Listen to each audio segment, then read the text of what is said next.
మీరందరూ కూడా బలహీన వర్గాలకు సంబంధించిన అందరూ కూడా ఈ దేశంలో కానీ ఈ రాష్ట్రంలో కానీ బలహీన వర్గాలకు ఏ రోజు కూడా అండగా నిలబడ్డదంటే అది ఒక కాంగ్రెస్ పార్టీయే.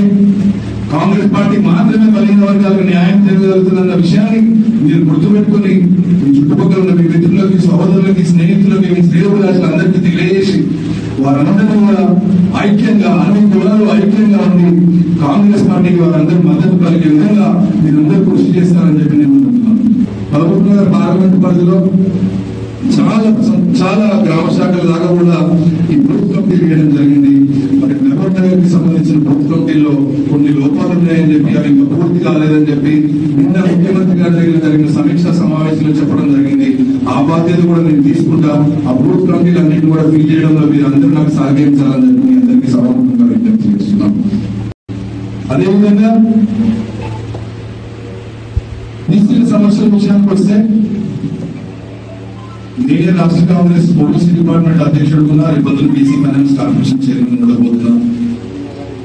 మీ నుంచి వచ్చే ప్రతి ఫిర్యాదుని, ప్రతి సమస్యని రాష్ట్ర ప్రభుత్వం దృష్టిలోకి తీసుకుపోయి ఆ సమస్యని పరిష్కరించే విధంగా నేను కృషి చేస్తాను. మీరందరూ కూడా బలహీన వర్గాలకు సంబంధించిన అందరూ కూడా ఈ దేశంలో కానీ ఈ రాష్ట్రంలో కానీ బలహీన వర్గాలకు ఏ రోజు కూడా అండగా నిలబడ్డదంటే అది ఒక కాంగ్రెస్ పార్టీయే. కాంగ్రెస్ పార్టీ మాత్రమే బలహీన వర్గాలకు న్యాయం చేయగలుగుతుందన్న విషయాన్ని మీరు గుర్తుపెట్టుకుని మీ చుట్టుపక్కల ఉన్న మీ మిత్రులకి, సహోదరులకి, స్నేహితులకి, మీ శ్రేయోభిలాషులందరికీ తెలియజేసి వారందరూ కూడా ఐక్యంగా అన్ని కులాలు ఐక్యంగా ఉండి కాంగ్రెస్ పార్టీకి వారందరూ మద్దతు పలికే విధంగా మీరందరూ కృషి చేస్తారని చెప్పి నేను అనుకుంటున్నాను. ఇవాళ మేము ఇక్కడికి రావడానికి కారణం ఖచ్చితంగా రాబోయే సార్వత్రిక ఎన్నికలలో మహబూబ్ నగర్ పార్లమెంట్ అభ్యర్థిగా పోటీ చేస్తున్నటువంటి చెల్లా వంశీచంద్ర రెడ్డి గారిని కాంగ్రెస్ పార్టీ అభ్యర్థిని భారీ మెజారిటీతో గెలిపించాలని చెప్పి దానికోసం మనం ఈ 50 రోజులు కష్టపడి పనిచేద్దామని చెప్పి నేను మీతో పాటు ఉంటానని చెప్పి తెలియజేయడానికి